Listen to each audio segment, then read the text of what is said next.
Hey everyone, and welcome to Television from the Multiverse, the DC TV podcast from MailFuzz TV. I am Peter, and that is Connor. Yes, it is. Yes, oh, he sounds so happy to be here. Buckle in, folks, it's going to be a wild ride. Hi. God, you're like death to motivation and enthusiasm. I feel like coming off the last few weeks, wild ride. Sounds a bit ambitious. What you're saying, Elseworlds took all the joy out of you, and that's It kind of did, yeah. Yeah, you're all used up for the year, so you're gonna have a shit episode. Kind of, yeah. All right. I mean, I've only got to make it through one more, so it's like, well, I'll phone it in for the rest of the year. Well, it's worth mentioning, yes, we're not having an episode next week. We're taking 1 week off. There's no DC Universe episodes to do. And then we'll be back the following week with the first batch of Young Justice, along with the archive episodes. Archive episodes, you ask? The Flash from the 90s, Gotham, and Batman the Animated Series. And obviously we're doing those today, along with an episode of Titans. The finale of Titans, in fact. Well, so they claim. Well, it's the finale of Titans in that it's the last one they're airing of Season 1. But, I mean, there's actually not really any news this week. We did talk about the Doom Patrol teaser at the end of last week because we split the recording last time over two. So there's not really any news. It's actually quite... I mean, it's not surprising. It was Christmas this week. I mean, I wasn't expecting a whole lot of news, so... Things tend to be quiet. So we can move straight into the shows. We can move straight into Titans, Season 1, Episode 11. It's called Dick Grayson, and it is the finale by name only.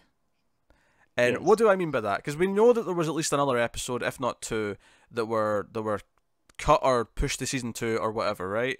And we said, and when we first discussed this, we said, well, the worry is then that Episode 11, which now is acting as the finale, might not feel like the finale. It might feel like it's just, ending in a random place.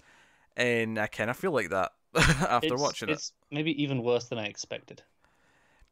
Yeah, because the entire thing is like, at the end of the last episode, Dick went into the, through the threshold, the portal threshold of the house, the barrier. And we immediately assumed, okay, whatever's happening in this next episode, that Dick Grayson would be all like Trigons, like mind manipulation. He's in a fake world kind of thing. It's Dick, seeing his worst nightmares, which is Batman becoming a full-on killer and killing the Joker and killing other villains and so on and so on. Even Gotham is in the worst shape it's ever been. People are just like fighting and stabbing each other on the streets, having sex in alleyways. It does have a wonderful synth score, though. Well, yeah, my biggest compliment of this episode is that the music is absolutely fantastic. Yeah. I don't think I've ever seen Gotham be accompanied by such a hard synth score, but this was great. There was this really low, rumbly, bassy synth. It was Blade Runner-esque. Yes. That's something like that sort of city, sci-fi cityscape is the sort of thing I expect to hear this music alongside. Yeah, I would say that they did do the right thing though, where they specifically didn't use a certain element of the Blade Runner stuff though. Oh yeah. It felt definitely weighed more in the bassier stuff. It felt more weighed down. Yeah.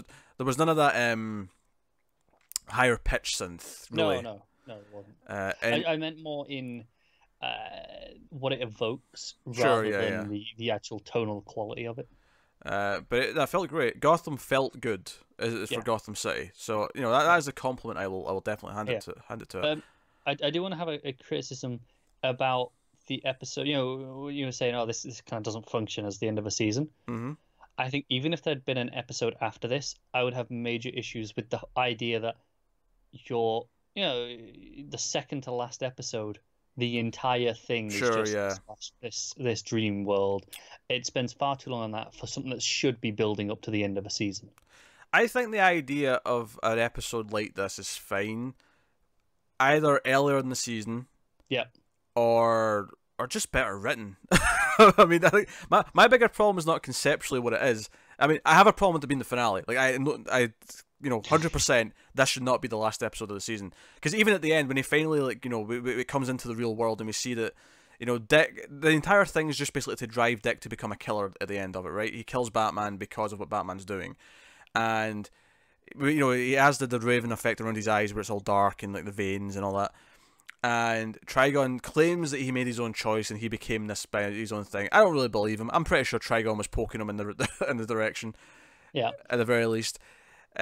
And, you know, so we have, like, one quick scene at the end where Raven's worried about Dick, and that's kind of it. Obviously, there's the post-credit scene, and that is the one thing I'll say. I think the post-credit scene is the one thing that was probably from a later episode. That was probably meant to be after whatever the last episode was, and they just pushed it. I think it was still a post-credit scene. Yeah, no, I agree, but I think it was meant to be the post-credit scene just at the, you know, the final episode, whatever the final one was going to be. And it just they brought that forward because we need to give them, like, a big tease for next season. So yeah, because no one's coming back for this. What's the fact is, I ended up enjoying probably more of this season than I thought I was going to. No, I don't mean specifically a quality. That was not a quality of the season remark. It was more a, this is not a cliffhanger to come back next season. Sure, yeah. This is a cliffhanger for next episode, not next season. Yeah, exactly. The actual story, though, inside the world, it did have this kind of weird vibe to it. There was some stuff we had some fun with. You know, we were joking about him getting the wife stare from Dawn, because he's married to Dawn in this reality, and they've got a kid, they've got another kid on the way, and I said, where's Hank? And funnily enough, later on when he's in Gotham and he's phoning her, like, Hank shows up, and it's kind of, it flips the roles where Hank was jealous of Dick back in, like, episode 2, this is kind of flipping it. But he goes because he hears, you know, Jason Todd tells him that, who's in a wheelchair, by the way. Best thing about the episode. Yeah, Jason Todd's been impaired. Fantastic news. If anything, I'm just disappointed that it wasn't a kill shot. I'm assuming it was crowbar to the spine. No, they told us it was I know it was a bullet, but I'm gonna hope it was a crowbar. Yeah, anyway. it was Riddler with a gun. They told us. I know, but in my head, it's a crowbar. Don't ruin this for me. All right, fine. So Dick goes to Gotham. He's tracking down the various victims of Batman. He finds a Joker. And then they go to Arkham, and there's a bunch of other... There's a couple of these cameos there. You see a coin in a hand, so it's obviously Two-Face. You see the Scarface dummy, so the ventriloquist is dead. You know, a couple of neat little, you know, Easter eggs like that. But, you know, eventually he just kind of agrees, because Trigon's, like, there as a cop, and eventually he agrees to just tell him who Batman is so they can go in as a SWAT team to take him down. Yeah, and they tell him, like, you know, where to go, you know, behind the clock, and so on. Bruce murders a bunch of fools. Bruce, this is the funny thing. I said when we were watching this that the way it's shot, where it's, like, very confused and it's just, you know, Batman, like, taking out people. If you take out the stabbings and the obvious killing elements of it, it's actually a really well shot Batman takes on a group of enemies scene. Yeah. You're not arguing with me on any killings on this one. There was throats being slashed. Oh yeah. Well, it's Dick's worst nightmare, so yeah, of course it is. I agree. They're not real killings though. It's true. I drank anyway. I know you did, but you know, and Starfire gets killed, which probably one of the weirdest things that made us go, "What the hell is going on?" is Starfire is randomly working with the FBI, and there's a neat little X-Files joke where she says that she's avoiding the people in the basement because they don't know she's an alien. Which, that was funny, but it's just an excuse to have her in the episode. Because no, it was because it makes no sense. They had a Beast Boy and Raven show up on the screen, and it was like, right, okay, there's them. We've got to have Corey in there somewhere, but they're like, we don't really know how, so just FBI, that'll do. Even Beast Boy and Raven, like, they weren't as bad as... Because Starfire working for the FBI is just kind of so random. But it still felt like, oh, we have to include the 4 main team members in this episode, even though it clearly doesn't need to have any of them. Yeah, no, I agree, but I don't have a problem with the Beast Boy and Raven one, because it was the selling the family idyllic life. Sure, yeah. Like, selling that everyone's okay, everyone's happy, you know, they're off at college. I guess the whole point with Corey then is just that because Batman, that's the one that he kills that sends him over the edge, because Corey dies, and that sends, you know, Dick over the edge because he cares about Corey. I guess that's the point. But just the moment at the end when he says, "You know what, Bruce, fine, you win. I've become a killer," and then he, like, stomps him to death. Like, the moment itself just doesn't play that well for me. Like, no, I get what the episode's doing. It feels like it undermines a lot of what Dick's arc has been this season, if that's where you're ending the season.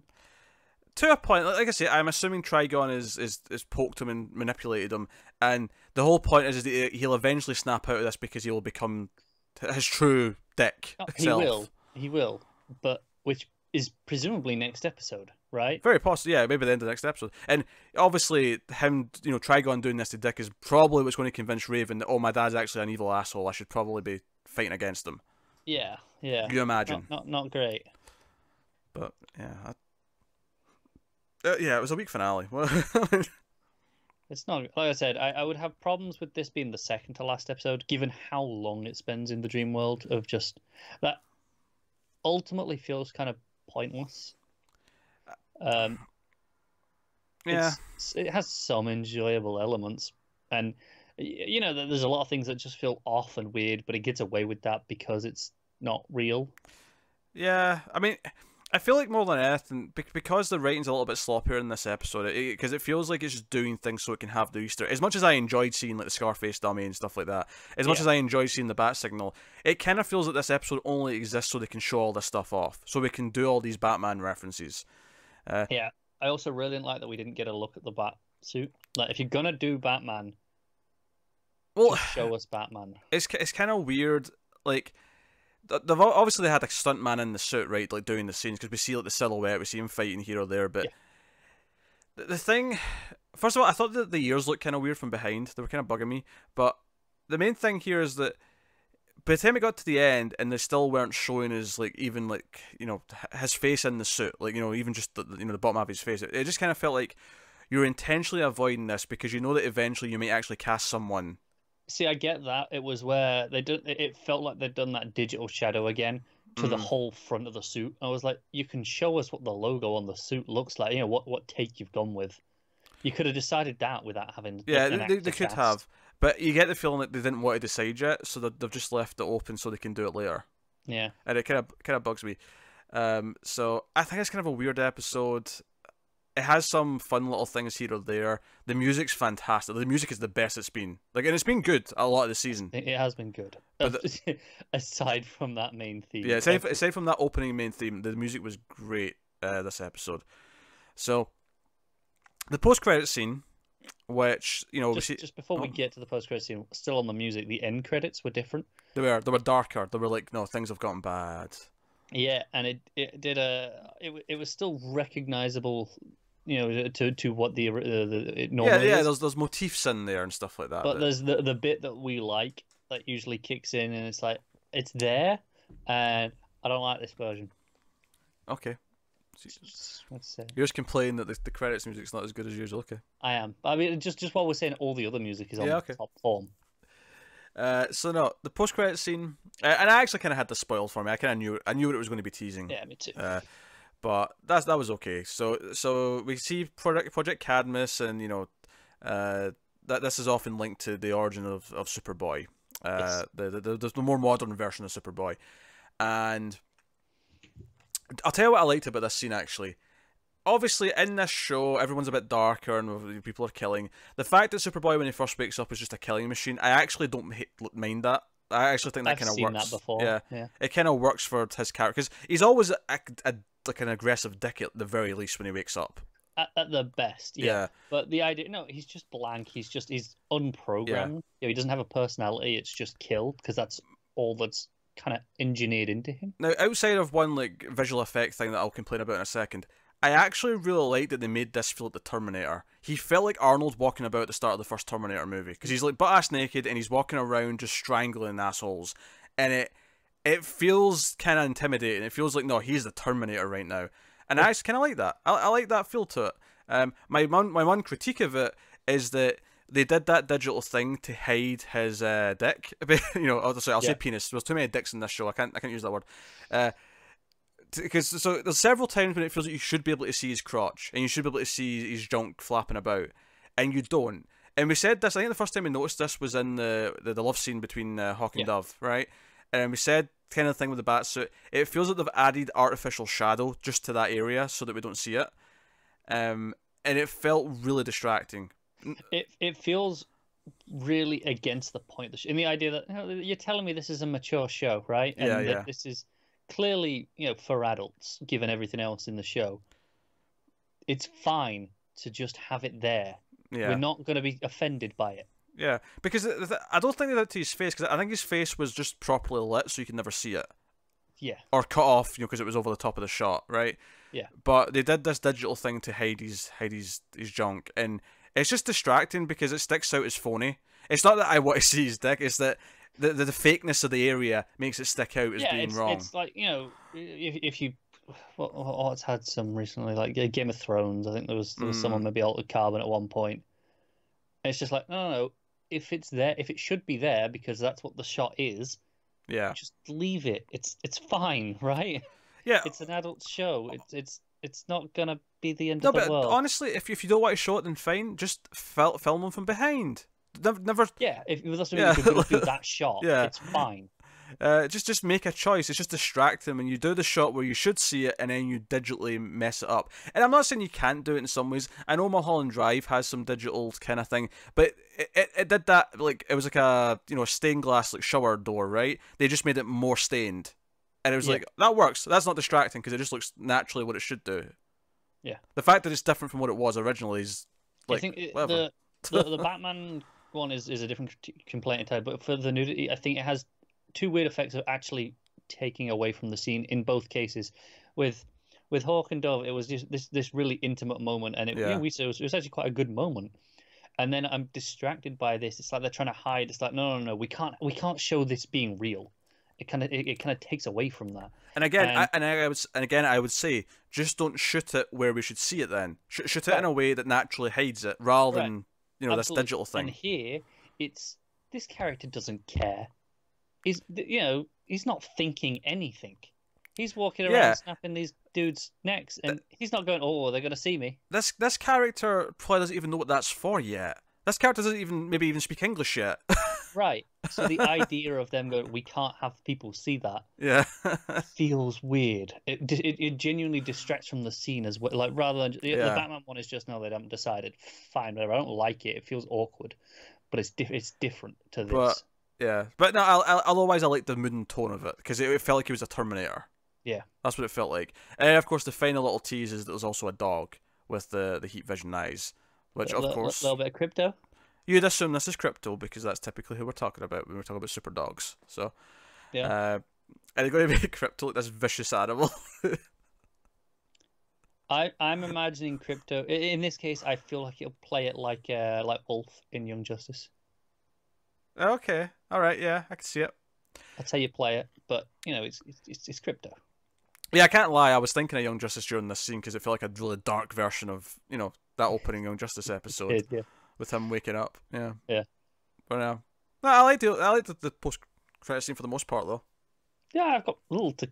I mean, obviously, digital effect aside, it's actually a fine post-credit scene. It's just I think should have been after the next episode. Donna. I mean, obviously, it was a shame there was no Donna this episode, but she That could still. be said for like 90% of this Yeah, season. she should still be outside the house though. So I hope that she gets added to the main cast. And obviously, if we've got Superboy, then that makes six. That's a team of six. I want that to become the team. Yeah. Expand it a little bit. I don't really care if Hawk and Dove stick around. They can go. It's fine. I feel like they have added nothing to the. Do you know what? I'm going to go back to that Hawk and Dove episode now and complain even more. What the goddamn hell was the point in that? That has no payoff this season whatsoever. That's kind of funny actually. Yeah, we got that Hawk and Dove flashback episode, and then we get a And you regular were like, episode. "Oh, we'll see what it does, Yeah. with the rest of the season." Which No. I think was a valid thing for me to say at Okay, the time. fine. And I said I didn't have faith that it would do anything. I was pretty confident. Fine, but just look, just because I was hoping it would justify it doesn't make me incorrect. It just means that they messed up. Okay. They made a mistake. And inadvertently made me right. Yeah, I mean, no one's made as much of a mistake as your parents, though. They made the ultimate mistake. Yeah, can't really argue with that. Yeah, post-credit scene was pretty good. Most of the episode, though, it's kind of a weird, like, side tangent of a thing, which is fine. Like, see if this was like a 22-episode season, like a CW show, and this was like, episode, 11 out of 22. I'd be like, yeah, whatever. Fine. It might be a misstep in terms of enjoyment. Yeah, but But- like, I mean, whatever. It doesn't harm the season overall in the way that this is like, wait, this is the end? This is, okay, we're gone for, let's say, a year at best. Do you know what I wonder? I wonder if they wanted to reshoot certain scenes, so that's maybe partly why they made the call. Or maybe it's what I said a few episodes ago when I said that maybe they renewed it for season 2 on the basis that they could hold over 2 episodes and therefore not have to do as many for season 2. They'll have to pay for 8 or 8 or 9 or whatever. Yeah. Depending Maybe. on how many they're doing. I know. But we'll see. But we'll see. Yeah. So. All I know for sure is this was disappointing, even by this show's standards. I will say, because they're using the one or two that they already had from this year, I would expect it to probably be quite timely when it comes back. Maybe even hit the same kind of time frame. Yeah, did they have Titan season 2 on the? No, it ended with Harley.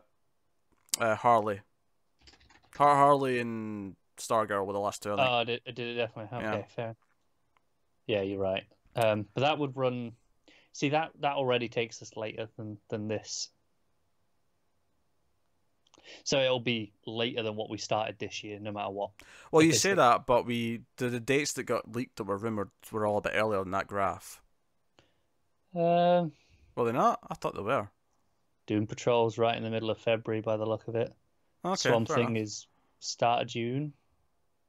That sound about right? Stargirl end of August, middle August. Okay, fair enough. So we're looking at least 2020. I'd expect that to be next, though. I'd expect that to be January 2020. That sounds plausible. Yeah. So a year from now. Yeah. I wonder, I do fully expect, though, after a few years to have two at a time. Because... Yeah, once they get ahead enough on the schedules, they're adding a couple more shows in. Yeah, because if once we start getting season 2s and 3s of things, and then we're adding new shows, maybe every so often, at the very least, I'd expect animated to always double up with live action at a certain point. Yeah, at the moment, we've got this block of Young Justice on its own, and then after that, Young Justice is with Swamp Thing, Harley Quinn. Half of it, the first half is with Stargirl. There's nothing after Stargirl at the moment. That's where right now we're expecting Titan season 2. Yeah. So if that comes in, as it should, there might be like a week of Harley Quinn on its own. Do you know what's funny for this service to work is they kind of have to always have another year of content mapped out. So obviously we have season 2 of Titans greenlit, but we have to either have newer show announcements or season 2's greenlit relatively quickly. Yeah, I think Doom Patrol is not official yet. Internally, though, we're hearing leaks that they know they've been renewed for season 2, cool. And we're expecting an announcement within a week or two of it airing. Yeah, didn't bring this up when I said it was the news. I just forgot as we're mentioning this because it wasn't official news. Yeah, okay, it was internally they're saying it's renewed, and it'll be probably early February we hear about it. And the reason why I'm saying this though is that I think if you're subbing to a service, right, I think there's a point where you go, wait. We know about the next 6 months, but there's a dead end where they don't know what they're doing after that because they've stopped renewing things or whatever. That would kill confidence in it. So they kind of have to always have the stream of things that are coming in the pipeline. They do. Right now we've got a full year, which is fine. If it's always a full year, then that's great. That's fine. But yeah. But once I mean, if we throw in Titans and then throw in season 2 of Doom Patrol, we're up to April 2020 at that point. Comfortably here. Yeah. Which is not too bad. I mean, you can't complain at that. Anyway, that's Titans though. So we'll move on. Obviously, we won't be on next week, so we won't have a week without a DC Universal. We'll be back with Young Justice the following week. So that will take us on though to some archive material, some classic series. The first show we'll talk about, we'll keep this consistent order we had last week. So we'll start with The Flash from the 90s. I just want to say, yeah? I take umbrage with you calling Gotham classic. Only in the sense that it's older. This is no opinion on level of quality. Even on that logic, it's still airing. It's younger than some of the CW shows that we do. Aye, but if we did season 1s of some of those shows, I'd call them classic in a sense. I'm saying you shouldn't. Fine. In either sense of the word for Gotham. Alright, anyway, Flash Season 1, Episode 2. It's called Out of Control. And what a weird plot for Episode 2 of The Flash to have. I mean, werewolves. Kind of. Werewolves? You going with werewolves? It's werewolf-ish. I was getting kind of knockoff Blockbuster kind of vibes from this. I meant more just in the visual. Admittedly, though, I don't think Blockbuster existed yet, DC Comics, so maybe it's just a coincidence that the visual reminded me a little bit of Blockbuster. No, that's fair. But yeah, so homeless people in Central City are going missing, and they're being tested on with weird drugs. They're turning up dead, but then they're disappearing. The police can't find them, And we get a couple of homeless characters that we kind of get to know. One main one in particular, I think, named Charlie.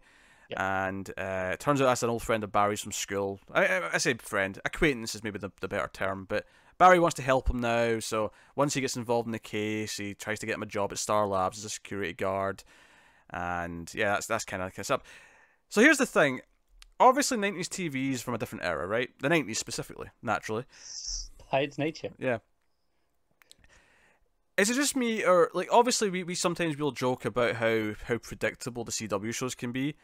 Was it just me, or was this like a million times more predictable than anything we watch right now? Like the second we get introduced to this scientist that Tina knows from her past, it's like, oh, I wonder if he's the one who's killing the homeless people. It kind of feels like a Saturday morning cartoon. It feels. Not even that. The fact that when we first like see someone walking around before they reveal his face, he's literally got the hat and long coat on, and it's always the shadow of the hat. It's like an old noir.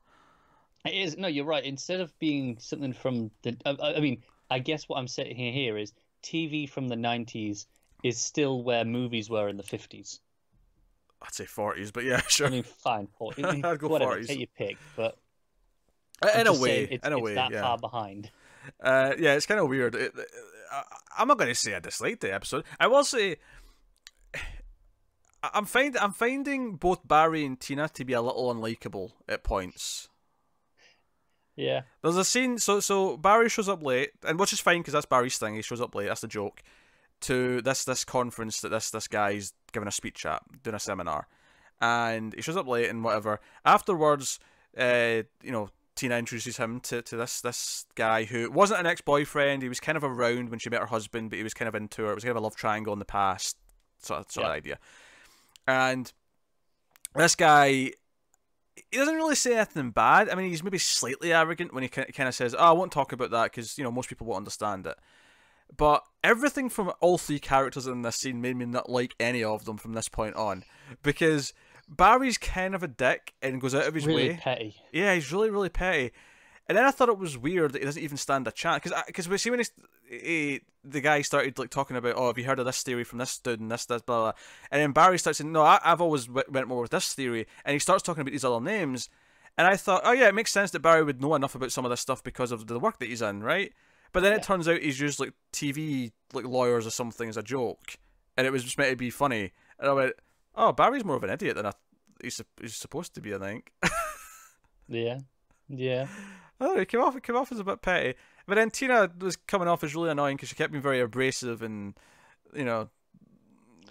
telling me to shut up. Because they have this fight and kind of like break up as partners at one point when they get mad at each other. And because Barry's like convinced it's this, old friend who's the hobo killer. Yeah. And she's pissed because she thinks Barry's just jealous and just wants... She won't hear a word of it. Yeah, she wants him to think. Even though he's like, no, we did tests on their blood. They've got traces of this like, experimental stuff in them, which could only come from him. It's still not him. Why are you assuming it's him, Barry? Yeah, he's on a date with her, the guy, the ex-friend dude. You know what I mean? The ex-friend dude. What's his name? Doctor something. Doctor Tanner. Will probably do. Dr. Tanner. Tanner. Right. He's on a date with her, right? He asks about her husband's research notes because the work that her husband was doing would benefit what he's doing. And she's like, no, I don't want to talk about those. I don't talk about husband. No, let's not do that. And he kind of agrees, but then he roofies her. And then he scans her eyes so that he's got her eye like data. Retina, thank you. For the scanners at the lab, right? And so they go missing, right? So they come in, but Flash shows up. He actually tries to trap the Flash at one point in a cell, and the Flash. Yeah, it would have been really useful if you knew how to phase. Yeah. Instead, he does like almost like the old school burglar cutting the glass thing, just really fast with his hand. Yeah. Which is fine, whatever. But it worked. So Tina comes in after this all goes down. Someone's broken in. Someone stole something. The only thing they've stolen is her her husband's research notes. That's the only thing. Why would you not immediately go, I think I know who this is? This was literally the one thing that he was asking about like 3 hours ago.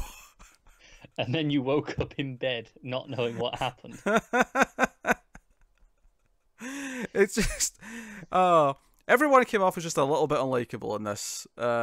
Unlikable, and willfully ignorant. Yes. And yes. if it wasn't willfully ignorant, downright stupid and incompetent. Mm-hmm. Yes. Because even Charlie is like refuses to take the job at first. He's too prideful. He's like, no, I won't take a job. I don't want you pitying me. And I'm like, you're homeless, dude. Accept the job. Yeah. Yeah. And, you know, I mean, he does get knocked out. I mean, I was kind of glad. I thought they were going to do a thing where he messed up because it was his fault that he messed up. Like he was slacking, or he didn't do his job properly. He actually did go and check the disturbance. He just got outsmarted. His fault. Yeah. So I was glad they didn't do that. I mean, I wonder if he's a recurring character. Like, is he still going to be at Star Labs? Probably not. Oh, that's a good point. We were questioning how they explain Iris's disappearance. She's in Paris. She's in Paris. We never saw them break up. He gets a postcard, and his friend Giulio burns it and says, "No, you have to move on. You have to move on. Stop thinking about Iris. She's not coming back." And I'm like, my God, if I was a Flash fan of like a decent age when this was airing, I'd have been livid at this show for that scene. Yeah. Iris just pissed off to Paris and she's never coming back. What?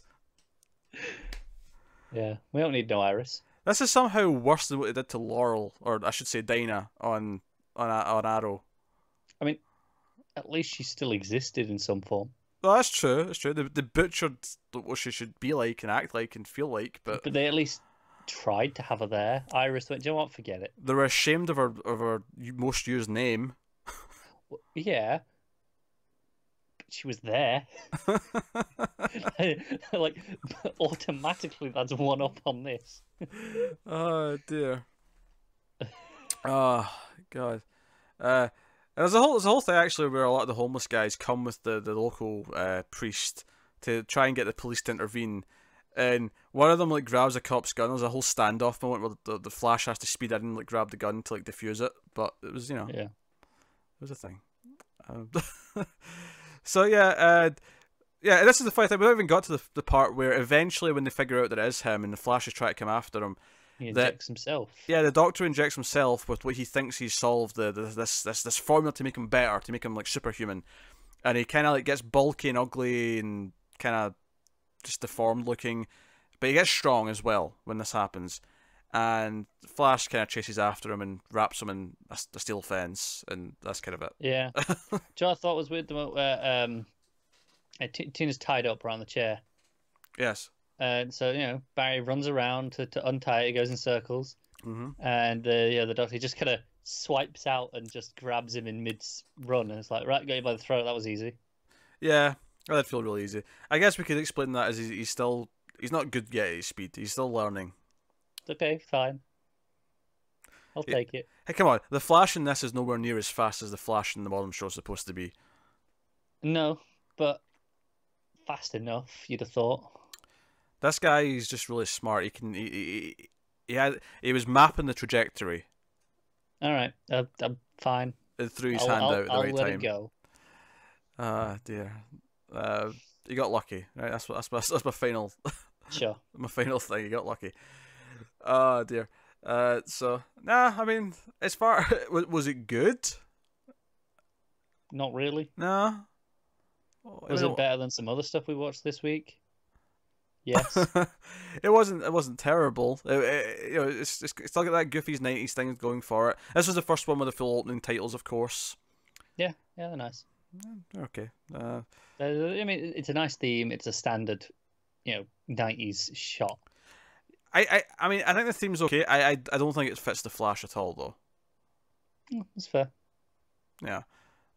Unsurprisingly, it feels like it should be in that Tim Burton movie, but of course it should because it's Danny Elfman who did it. So yeah. Hey, it was a hot commodity at this point in time. Yeah, thankfully those days have dwindled a bit. Still somehow managed to get into Justice League. Let's move on though to what I think for many people in the archive months is going to be the main event. Their highlight of seeing us suffer. Yes. With Gotham Season 1, Episode 2, it's called Selina Kyle. Even though she's not necessarily the focus of this, I mean, she has a prominent moment or two towards the end, but it's not like... Yeah. Do you want to know what's really weird? Mm-hmm. Both of, this and Flash, Season 1, Episode 2, missing homeless people. That's true, yeah. They're missing homeless people. I wonder if we'll see a correlation. See if episode 3 of Flash has a balloon man in it, I am going to riot. I mean, I think you should write on the basis that they did Balloon Man. Oh dear. No Iris, but we'll do Balloon Man.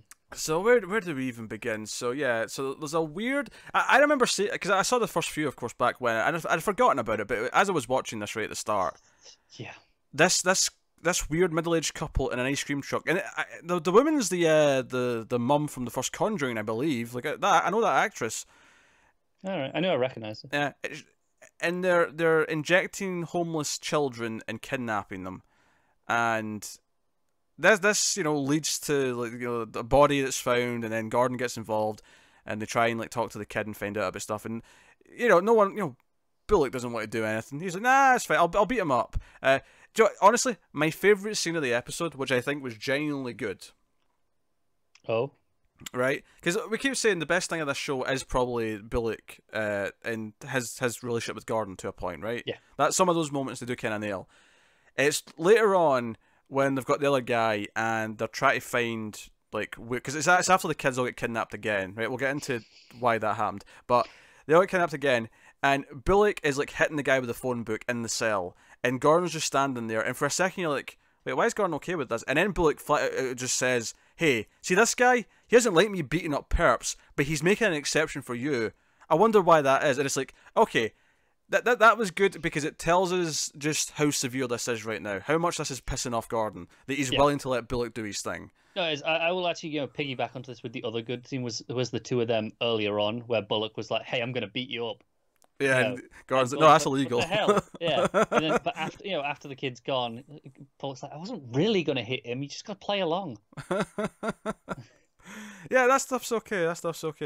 Because they actually trace the chemical that's getting used to this place. They find the kids, but then the mayor's like, everyone happy, we're going to save the kids, because everyone gets really pissed off because the captain ordered that no one tell the press. And then Jim's fiance, not wife, fiance, phones it in front of him. Yeah, and he's like, what the hell? Yeah. I mean, it was merciful that was only a scene of her in this episode, and she was terrible. So she is terrible, rather. So that was good. She wasn't the worst thing about this episode, though. I wonder where you're going with that. I'm not even sure. So, I mean, it's probably Fish Mooney, but it's not. Fish Mooney was very bad. Oh, she was very bad Still in this not episode. the worst part.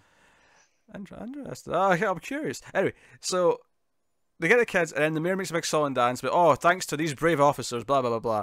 And then Jim's mortified to find out that he's just shipping most of them off to this, juvie place. Yeah, upstate. Do you know what the way there was? It sounded like, we're going to send them to a farm upstate. Like, we're all just going to go die. It's fine. Yeah.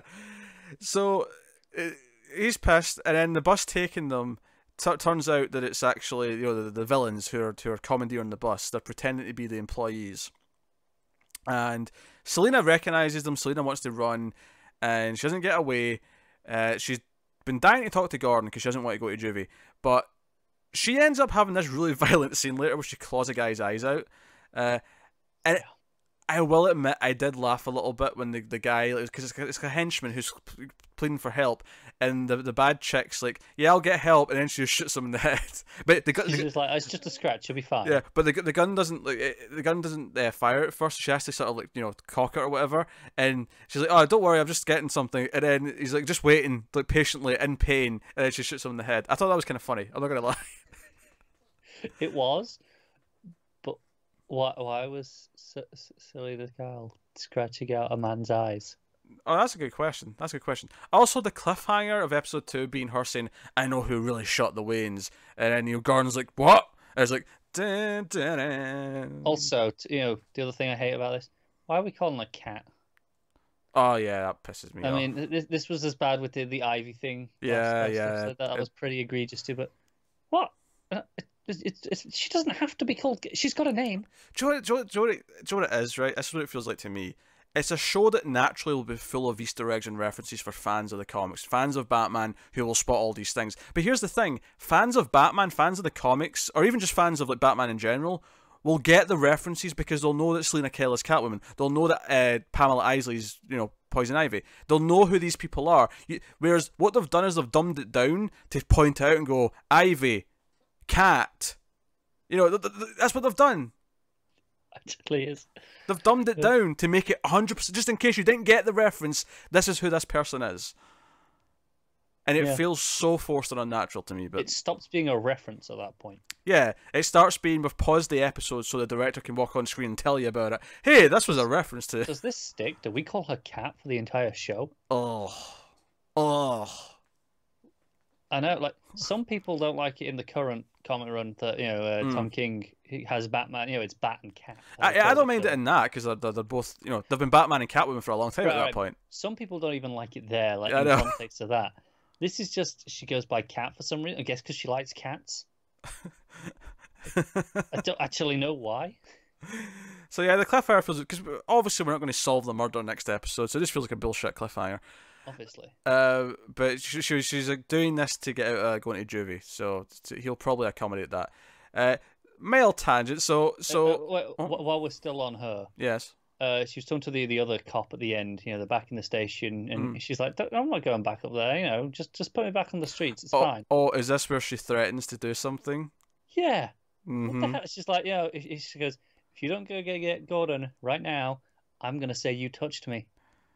And he's like, what? What the hell? She goes, I suggest you go now, because I'm going to scream in about 3 seconds. That was a really dark threat. Yeah. What the hell? Yeah. I don't think it's the most out of character thing for Selina Kelly to do, though. It's not. I'm thinking not every version of Selina Kyle. I'm thinking like year one, she's a prostitute, Selina Kyle. Like I can imagine younger Selina Kyle in that world. That version doing it. Yeah. It still just felt like what the hell. It got really dark for a second. Yeah, and the problem is, I feel like it was supposed to be funny. Like she was going, "Come on, look, I'm in charge here," basically. Yeah, it wasn't funny. It wasn't, but I feel like that was the intention. The way it was shot, it felt like it was meant to be funny to me. Do you know what I think? Do you know what, I actually think it's worse now than probably when it aired. Probably. I feel like it's supposed to be funny because at the time, at least in media, we didn't treat sexual assault as seriously as we do now, right? And I think now, even though it's a joke on the other side of it, it still feels like you're making light of it because she's using it as a threat. Yeah. And this was only like 4 years ago. Hey, a lot changed in the last 2 years. It did. A lot changed. Kind of crazy. But I mean, I definitely don't remember thinking that was funny at the time, but I definitely don't think it's funny now. No. So for some reason, Bruce Wayne's still a character in this. This is shit I hate most. That's just fair. I think the episode opens on Bruce Wayne. It does. He's burning himself with a candle, and then Alfred's like, "You stupid boy," and he's like, "Oh, I'm sorry," and he hugs him, and he's like. And he comes to Gordon for some reason. He's like, the boy respects you. He won't see a therapist because Thomas made me promise that if he ever died, Thomas made me promise that rhymed. But he promised that if him and Mrs. Wade ever died, if him and Martha ever died, then he would let the boy choose his own destiny, which is fine. This is terrible parenting. Which is fine when he hits 18, maybe even 16 at a push. Yeah, but. The kid's, 10, 12 tops? Yeah, there's a reason you don't let children this young make their own choices, because they're not smart enough to do it. This is why we have parents and guardians, right? This is why we have that in society. And don't get me wrong, I kind of get what the advice was supposed to be. The advice was, don't send him down a path that he doesn't want to go down. I don't think it was, no, if he is ill and needs therapy, he's allowed to choose not to go to therapy. No, if there's a thing where you as an adult have to step in and overrule him, do that, but don't do it at the if the path he's choosing is a reasonable path where there's no reason why he shouldn't say no to that, then obviously let him choose. Yeah, but this feels like Alfred took this as an excuse to have no culpability whatsoever to be a parent. It's like, it's fine, he's got it covered. He do what he wants. Yeah. So Gordon comes and talks to him. And it basically tells him to be strong. It does. I hate all of this. I do hate it. Fish Mooney scenes. I hate nearly as much. It's only one scene, but so she's at the club. There's a band playing, and she's enjoying herself. And then Falcone comes in. The Don comes in, and he sits down, and it gets very intimidating when he points out that he spoke to Penguin and knows that she said some things about taking over his crime area and so on and so on. And he, she says, "Oh, I never said anything like that." And then he intentionally beats up the waiter, who it's very clear. She has no poker face, by the way. It's very clear that she's banging this waiter, like from the second that he comes over with the wine bottle. Yeah, I think though, to be fair, like she acknowledges that at some point in the scene, right? 'Cause she's like, "Oh, who's the lover?" And she's like, "Oh, there's no lover. There's someone who I use for fun." Yeah, for exercise was I think it was the exact phrase. Exercise, okay. And then he has the guy like beaten to a pulp in front of her, and she keeps like looking over like she's scared. Which, I mean, don't get me wrong, it's understandable, but I feel like given the character she's supposed to be, this this crime boss that she's meant to be, don't show being scared. Yeah, right now that's exactly what Falcone wants. And I thought the end of the scene after he leaves, because he's like, "Oh, I'm glad you were honest with me," and it's all very much like he knows she was stinking it, but he's like came here to prove a point, and he's left. She stands up and screams that everyone should get out of the club. I thought this was laughably bad. This moment. Oh, me too. It was terrible. It was awful. It was absolute garbage. There's no words for it. It felt phony, I guess. I actually laughed when this happened. Like genuinely, I laughed. I was like, "What's going on? What is this?" I tell a lie. There was one other scene with her when Gordon and Bullock come by to get in for Farmer. They kind of follow on very closely to each other, though. Yeah. And they're basically like, "Oh, you try to have his kills." Like, "Yeah, but I knew I'd regret it. And, I'm feisty." She's like, "Oh, everything's good. We're on the level now." And she's like, "Ah, you, Gordon, you intrigue me because you don't bullshit around. You straight to the point with you." But I can't wait to see a bullet in her head. So the other plot, Penguin, very violent again. I mean, his stuff's probably the most entertaining for the most part. Yeah, not always in a good way. Not always in a good way, and certainly a lot of it feels redundant because we had the violent kill at the end of the last episode, the scene where he kills the one of the guys at the front of the car because he's hitchhiking. I think it was just to show that he really hates being called Penguin. Yes. He's like Marty McFly in the word chicken, but like a serial killer. But a serial killer. Yes. Important thing to add on there. Yes. Because he's like, "I'm having a beer with my two new friends," and then he calls him Penguin. He's like, "When you walk, you look like a penguin." And then he just smashes the bottle. Them. Yeah, he just stab. Well, he keeps one alive because he's holding him for ransom. Yeah, but one of them definitely gets slashed. Yeah, one of them gets stabbed in the neck. And actually, this is something that I remembered hating when it got to it, is his mother. I absolutely hate this character. She's so awful. I mean, I hate most people on this show, but I especially hate this because the thing, Fish Mooney is absolutely terrible, but at least she made us laugh because she was that bad. This is just awkwardly cringy bad the entire time. Yeah, I hate her character. Creepy, yeah. I mean, I love it's creepy in the way that it's meant to be creepy, though. No, just it feels creepy in that I'm like, this just doesn't feel like the way it should. Yeah. Like, this relationship just feels a bit creepy. Yeah. Well, I think it's meant to feel creepy in that sense. Yeah, but not in the way that they're intending it to. I don't think. The way I'm feeling it is creepy, but not in the way that it's portrayed in the scene. It's like a different creepy. I'm fighting. I'm not fighting you. I am inquiring to this because this is exactly the sort of thing someone's going to comment and say it's supposed to be creepy. So I'm trying to I know, and I'm trying to put it into words. Like I say, it's one of those things that it just feels off. Like it's like I don't know exactly what to pinpoint.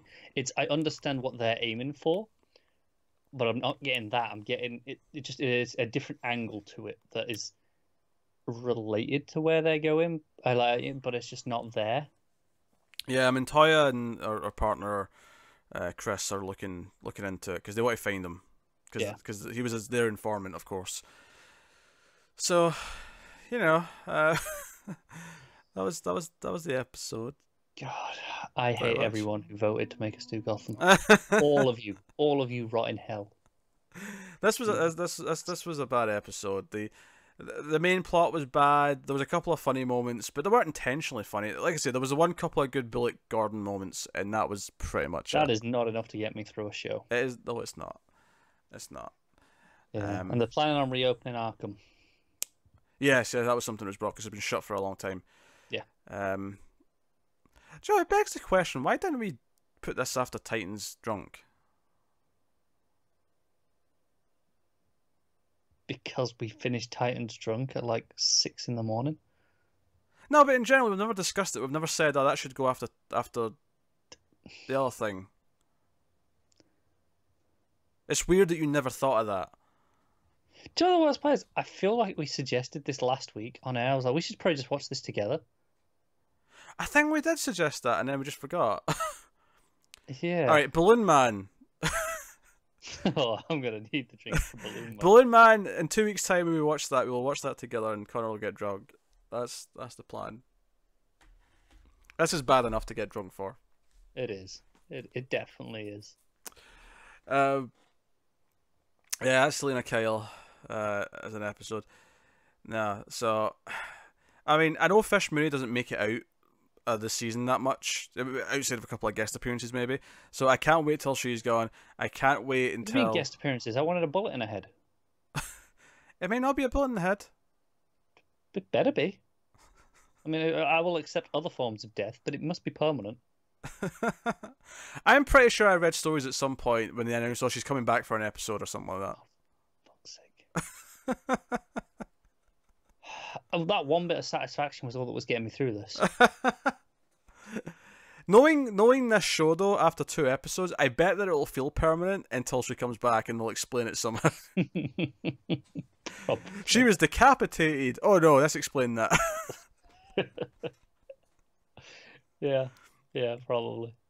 You never saw a body. Decapitation. That's it. You never saw a body. Yeah, but we saw the head. You never saw the body though. That's the rule. Yeah. It's true. Oh dear. Okay, that's Gotham. Surprise, surprise. It sucks really bad. All right. So next up then, Batman the Animated Series. We've got 2 episodes this week. That will not continue because we're going to have 3 episodes a week of Young Justice, but we had 2 this week. So the first one, episode 2, is called Christmas with the Joker. And, you know, we had Man Bat the first episode. This was like, okay, let's do the big villain, the biggest villain. Yeah. Set at Christmas. Which is, nice because it's basically still Christmas. I will say the one weird thing about this episode, and it's not just this episode, that every time I watch animated series, I always remember this is kind of a weird element, is how Robin just kind of is in some episodes, and then it's like he's not there for others. No, I believe there is actually an explanation for this. Oh, okay. He's at college. So there's some times where he's back and he's around and he's doing the Robin stuff, and during the week he's at college. Okay. Well, I feel like the first episode he appears in should probably mention that.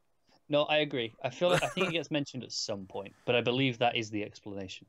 Yeah. So it's Christmas, and Dick wants to watch It's a Wonderful Life with Bruce. He wants to do that. I bet Bruce hates that film. Well, he's not seen it. That's the thing. I know, but I feel like he should hate it. Just all versions of Bruce. Because there's a joke where he says, "No, I can't relate to the title. It sounds too cheery. doesn't track." He's like, no. It's about how important one man is to the entire city. Sound familiar, Bruce? Like, you know, he's like, it's all right. Yeah, we could do it. You know, we read Batman Noel for the Comics Monthly. You could totally just do, It's a Wonderful Life with Batman as well. You could totally do that. I am kind of shocked it hasn't been done. It may have happened. I bet there's a comic somewhere that's done it. If it hasn't, the only reason is for copyright reasons. Oh, you don't have to copyright that. I mean, that I've seen tons of shows and things do It's a Wonderful Life plots. No, that's true, but I mean, it's different to do it in a single, like an episode of a show, right? I feel like if you're publishing it as a book, okay, it might be a little bit more murky. Yeah, as long as you don't call it It's a Wonderful Life, I think you're. I mean, maybe is that the rules? Well, I mean, you didn't call it that. Well, I mean. If I remember correctly, the direct-to-video Richie Rich 2 was an It's a Wonderful Life knockoff. Oh, fair enough. Just for an example. For some reason, I remember that movie existing. Of all the things that you could have gone to. Yes. So Joker escapes from Arkham in glorious fashion, might I add. There's a Christmas tree in Arkham. This Arkham seems far more jovial than I expect it to be. And Joker climbs to the top of the tree because the tree is secretly a rocket and flies him out of Arkham. This is beautiful. It's pretty good. Honestly, the only I mean, I joked about the Robin, like, why is he here sometimes and not others. That's not really that big a deal in terms of characterization. The only slither of characterization that bugged me at all in this episode is after the Joker escapes, Robin's like, I mean, nothing will probably happen. It's just the Joker. Let's watch It's a Wonderful Life. I'm like, no, Robin, come on. The Joker's out. He really wants to watch that film, I know, but it just felt like, no, don't downplay the Joker, Dick. Come on. And that they're treating like Batman's been obsessed. Like, no, it's the Joker. He's out. Come on. So they try and watch This Wonderful Life on TV. And, the Joker appears. The Joker's hacked into all the TV stations. And Classic he's like, this is for you, Bats. And he's got hostages. He's got Commissioner Gordon. He's got Gordon's wife. He's got Bullock. And he's going to kill them. But he's also got, things planted around the city. He's got all sorts of fun contraptions. And it leads to kind of the plot with Batman trying to track him down with Robin. And the big sequence is a train where the Joker's blown out the bridge. So they have to get to the train, and they jump on from the Batmobile, and Robin detaches the passenger cars. Batman goes and saves the driver. Driver, yeah. I was going to say conductor, but that's not a conductor. The driver's not a conductor. No. Train driver. It just feels weird to say driver. Driver. Because planes have pilots. You don't say driver. Yeah, I'm trying to think. Is there another? I think it's still a train driver, right? Operator, maybe. Train operator. Yeah, I feel like trains should have a specific word, and if they don't, or if they do and we just don't know it, then fair enough. But if they don't, they should make one. Yeah. So that's all fun. It's a fun action sequence. It's very, makes me think of Back to the Future, the car going on the train. That kind of thing. Good fun. And then, of course, they track down Joker. And basically, once they get to Joker's place, like an observatory, where, of course, he's turned the telescope into a cannon, because, of course, he has. Of course, yeah. There's Jack-in-the-Box things. There's vats of acid. This episode's a lot more whimsical than the last one. It's a lot more, hey, let's just have some fun as well as do the darker stuff. Yeah, this one's a bit more fun, and it's poking fun at Bruce for being a darker character, and Dick's kind of there to liven things up a little bit, because things always get livened up when there's Dick involved. So it's true. Yeah, so they catch the Joker. I mean, Joker almost dies. Actually, Batman has to save him. He grabs him on the way down. Yeah. He's got can't let him fall into another vat of acid. Yeah, I don't think I enjoyed this one as much as Leather Wings, but I agree. I think I have fun with, just the Joker being fun. When it's Bats, here's your present, and it's just the pie to the face. Nah. And he's just in hysterical. He's howling with laughter. This is by no means bad. This is a solid, fun episode. I feel like the first one, because it had more mood, I like it more, and I agree with what it did with that. But no, this was solid fun. The next episode we watched, also this week, was Fear Itself, which was a Scarecrow episode, and yeah. Scarecrow, I remember actually when they redesigned everything for the new season or the new series, like in the mid-90s. It was when they brought Superman and Superman the animated series. They did the Batman one again, and people didn't like the redesigns of a lot of the characters. Scarecrow was one of the few who benefited because his design in this isn't actually that great. Yeah, it's Scarecrow might be the weakest design out of everyone in this, because there's a lot of like Ivy's design. When we get to that, might be my favorite Ivy. There's a lot of character defining versions in the animated series. Scarecrow is not one, because Scarecrow doesn't feel as intense as he should. He's kind of just like a thief with henchmen who happens to use fear gas. Yeah, there are some like Ivy. I think Mr. Freeze is pretty defined. Of course, yeah. Yeah. So he robs some stuff. Batman shows up, tries to fight him, gets hit with fear gas. And then, this might be my favourite of the three episodes, despite my complaints that Scarecrow's kind of just simple. What the gas does to Bruce, though. All the stuff, because that's the thing, there's an emotional scene in this where he's back at the cave, he's already hallucinated a bit, and because one of the things is that when he's first hit with the gas, he sees his father, and it's set up at the start as well, because he's talking to the scientist in an elevator, and the scientist is like, I knew your father in college, he'd be ashamed of what you've made of his name, you're just a playboy, billionaire, blah, blah, blah. And he sees his father tell him that he's disappointed him. You've ruined the family name. I'm ashamed of you, Bruce. Something to that effect. And when he brings up this to Alfred, it's probably the best scene in the show thus far, where Alfred tells him to shut up. And he's like, no, he'd be proud of you because I'm proud. Because I'm proud of you. That was the line. And I went, that was a really good scene. That was good. So this show has nailed sassy Alfred and parent figure Alfred. It was sassy either in this episode or on Christmas with the Joker. There was a sassy line from that made me laugh. I can't remember what it was though, but there was another sassy like Alfred moment. Yeah, like they're kind of they're consistent. Yeah. Yeah.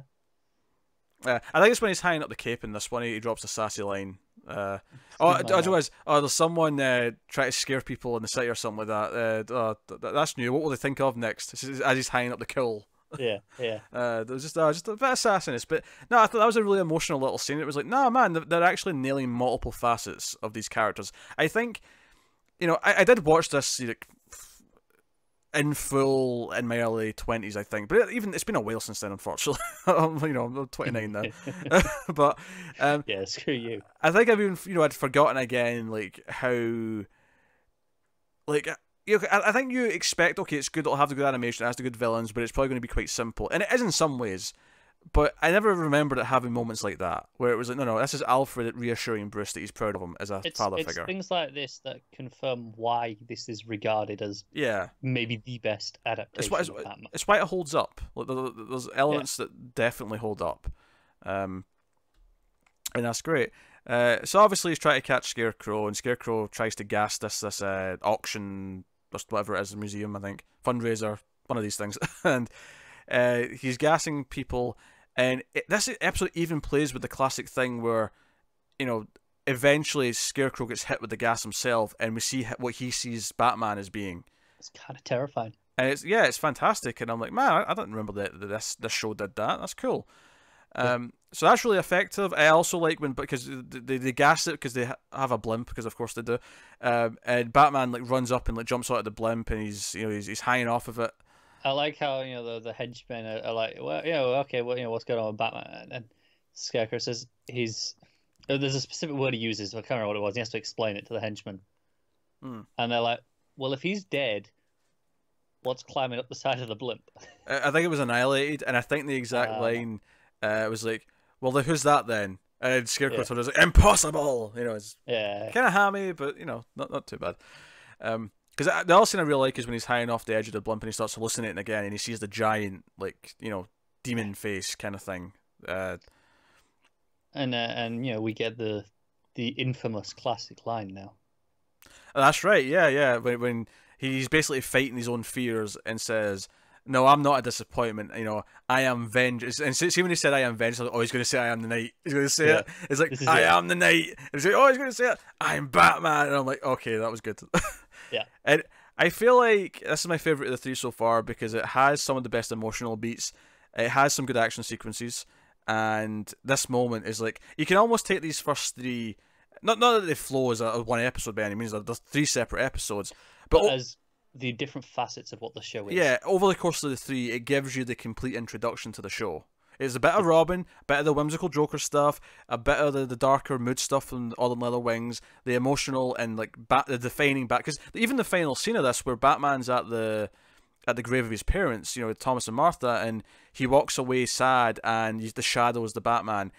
I love that. I also think this was probably the best episode in terms of music. I thought there was several variations of Shirley Walker's themes playing. There was the sad version, there was the more heroic version. Because it has because the main thing has those two phrases where it does the first bit, which you hear a lot, but there's the second bit where it's more hopeful, that you don't hear every time. Back down a bit. Yeah. But you don't hear it every time.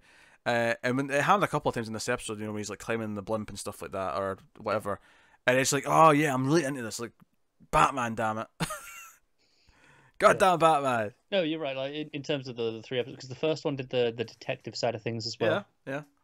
So these three really have everything that the show is at some point. Not all of that at once, because that would be a mess. But these are all the things that it can be. Absolutely. So I really liked this episode a lot.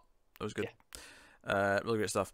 So we'll be switching to single episodes of this week to week, because we have so many Young Justice during the off season.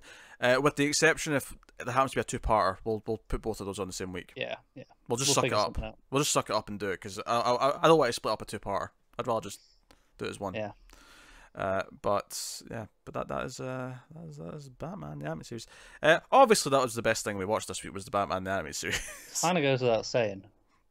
Yeah, I mean, it'll be true though when Young Justice comes back. Oh no, it might not, because Young Justice. Because the one thing Young Justice definitely has over this, right? The one thing it absolutely has continuity. Continuity, yeah, unquestionably, it has continuity that keeps going and runs along. Like, I mean, I think it's pretty clear we both love Batman the animated series. We have fond memories. It holds up as we're clearly discussing. I'm on record saying Young Justice is my favorite of the DC animated shows, and if the next season can keep that up, I mean, I'm in for a treat, right? I'm looking forward. Stephanie Brown's in the new season, by the way. Oh, I know.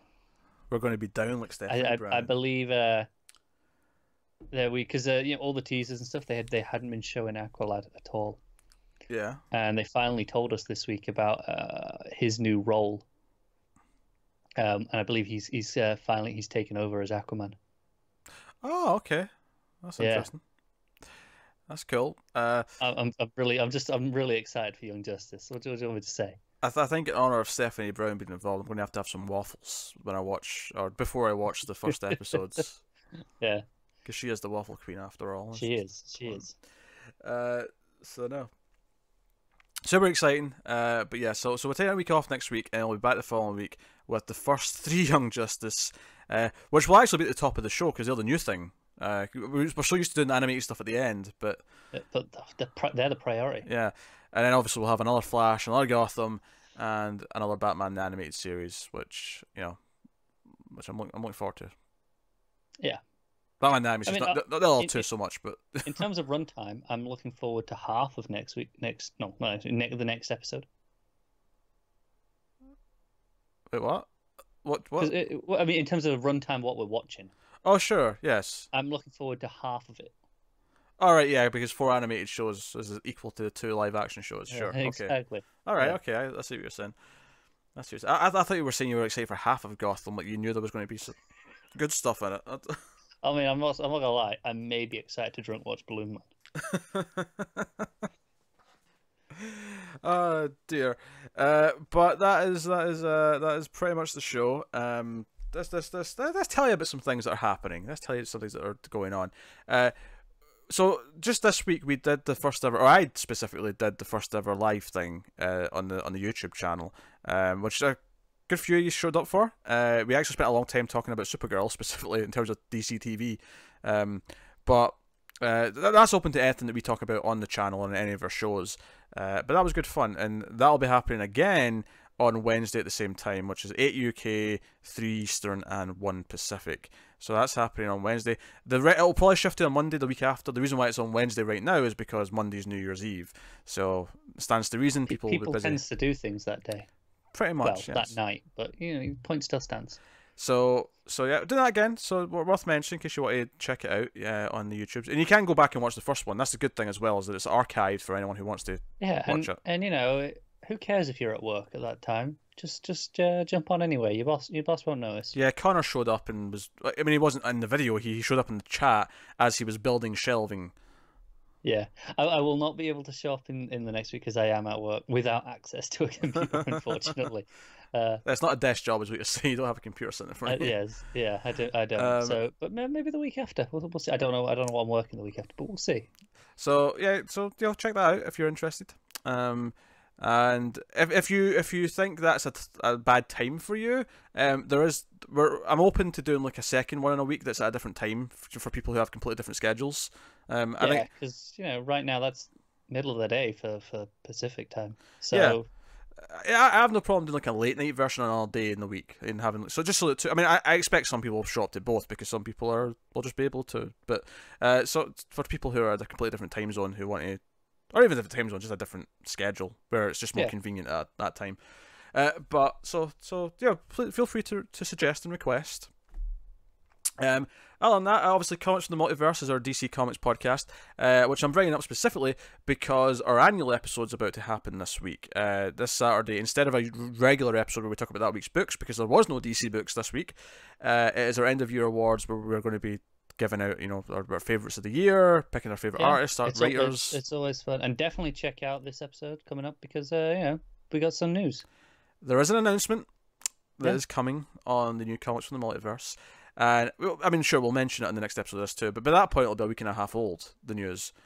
Yeah. So It'll be out of date. go check out the annual on Saturday, whatever time it goes up on Saturday, whatever time Pete gets done fiddling with it.